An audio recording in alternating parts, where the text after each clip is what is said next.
Hi everyone, I am Vidya from Varandares. Today we are going to discuss divisibility rule for 14. So ಯಾವುದಾದ್ರೂ ಒಂದು number ಕೊಟ್ಟಿದ್ರೆ ಆ number ನಿಮಗೆ 14 ಇಂದ divide ಆಗುತ್ತಾ ಇಲ್ವಾ ಅಂತ ಚೆಕ್ ಮಾಡಬೇಕು.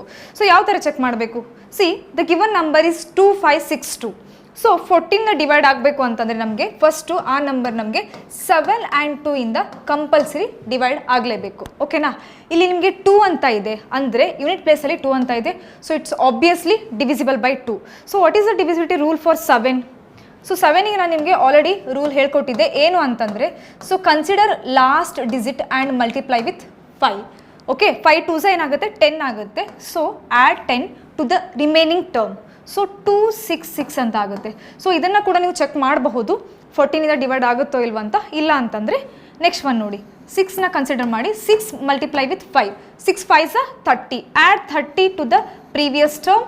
So 56 is completely divisible by